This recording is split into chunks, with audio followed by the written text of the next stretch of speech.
Hey, what is up, guys? This is Your Source, and I'm finishing up my review / updates of 3 boards. So this is the Kalynyc, and I want to talk about it. I just talked about the Viril V1 electric skateboard, one of the best budget-friendly electric skateboards. You can check that out in part 2. And then also in part 1, I was talking about the Riptide R1 Elite Edition, one of the best short deck commuter boards with a kicktail. Love it. You can check that out in part 1. I've also done some more reviews on the Viril and the Riptide that you can look at if you'd like to. But this is the Kalynyc Street Carver Edition electric skateboard. This is made by Kalynyc, which is really just one guy. His name's Ernesto. He's located in the Bronx in New York City. Let's talk about this board for a little bit. And I will just tell you from the start that this is not a beginner's board, because it is so powerful. It's an absolute monster. It's got the AT wheel setup.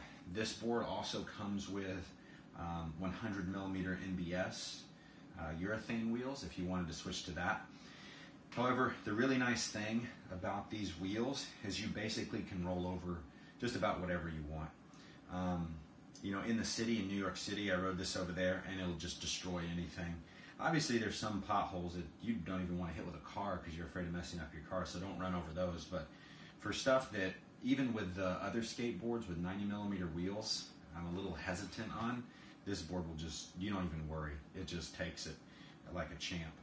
I do really like the Riptide, the fact that it has the kicktail. It definitely helps whenever you see something coming to pop up the front a little. So that's kind of nice. So this board has a carbon fiber deck on a Trampa deck, and it actually has a lot of flex to it. It's pretty nice. So it also has, it's basically like a Trampa board modified and done Kalynyc style. So you can see right here, it has a spark key. So if I just turn it up here, if I take this out, then you can't turn on the board. This is basically how you complete the circuit and turn the board on. So you just pop this in, and then if you just turn the remote on, then it will, the board is on and it's good to go. And I just wanted to show you too the remote that comes with this. This is the Viril V1 remote, and the Riptide remote is basically identical. And this is the Kalynyc remote. So if I hold them side to side, or one underneath the other one, you can see that the Kali is a little bit larger, but it's basically the same style. So the way this remote works, same deal, forward and reverse, or not reverse, but forward for throttle, back for brake. It does have a reverse button. It has 2 speed modes, whereas these have 3 speed modes, but the lowest mode I would never use. In fact, on these boards, I mostly ride in high mode unless I'm around traffic, and then I might hit the medium mode because it's not as jerky to start. This has a really fast mode, which is the normal mode, I guess, and then absolute insanity that will definitely throw you off the board if you don't know what you're doing. Even the regular mode, you can definitely get thrown off the board if you don't know what you're doing. It is so powerful. I believe these are the 6355 motors. They're pretty impressive. After riding some other boards like the Viril and the R1, they're just a completely different class. Like I said, these other boards, they're awesome in their own right. If you want something that is just like, you know, a real monster that can take on hills and go the range, this board can do it. But it's not cheap. So this is a used one. It is about a year old, and if you try to get one made new, you're probably going to be out at least $2 grand, probably well over $2 grand. But you know, really nice electric skateboards do cost money. So if you want one that is an animal, then this is I recommend it as a good option. And Ernesto's a super nice guy. He has pretty good customer service.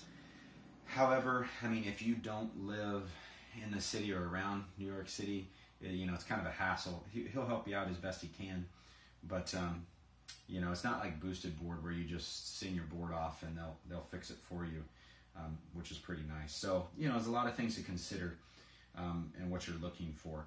I just want to talk about a little bit, though, this board a little bit closer. I'm going to bring it up a little bit closer here. I'm going to have a seat here. But before I do that, actually, I want to talk about the fact that, yeah, it's a pretty heavy board. Obviously, it's going to weigh more. You can see under here the enclosure. It's a custom enclosure. It looks like it's one piece. It's actually split into 4. That way it doesn't crack when you flex. But it does a really nice job. And I really like it. And I think it looks fairly clean for, you know, a guy who makes these. But, you know, somebody makes all boards. So, you know, they're all assembled somehow. But, you know, it's not necessarily the most refined look, at least not this one. Like I said, this one's a little bit older. It's like at least a year old, so I'm sure he's only gotten even better in his board making capability. But overall, it's pretty nice. And I like it because it just feels like a tank. These trucks are incredible. I mean, they're so beefy. The motors, I just want to show you there, they're huge compared to the Riptide that also is a belt drive motor. So yeah, it's an awesome board. And I'm going to show you one other thing actually before I sit down. The fact that although it's heavy and you can't carry it like this, because it's got these wheels, these large wheels, and the way the trucks are, it's set so far back that honestly, you can wheel it around like a piece of luggage. And it's actually easier to carry than the Riptide or the Varel V1. But if you actually have to pick it up, obviously, the lighter board is going to be easier. So let's talk about this a little bit more. This Kalynyc. I just wanted to show you the way the remote works. It's just got this little switch on the bottom, much like the others, and you just turn it on. And there it is. It's paired when it's all green, and it's in the lower mode.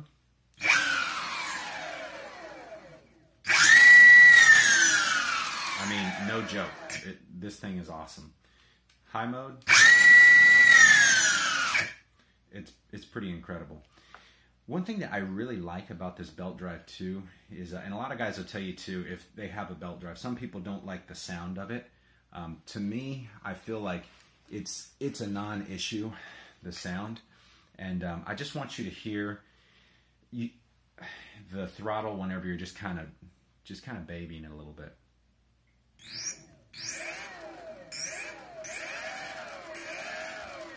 And you know, you're going to be doing that a lot of the time, because if you hit this thing full blast, whereas the other boards you can do that and totally take it, if you hit this thing full blast, it will likely buck you off. So you got to be really careful. You have to really be used to it if you're going to do that, because it's got some serious torque.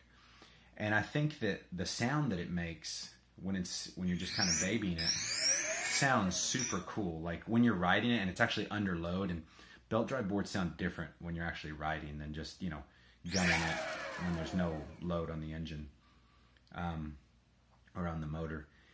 It sounds like, it reminds me of like a turbo on a car. It sounds really cool. So yeah, I really like it. Another thing that I love about this board is the brakes. I feel like they're very responsive, but not too jerky. Obviously, if you pull it back all the way, you're going to go flying. So you have to be really careful.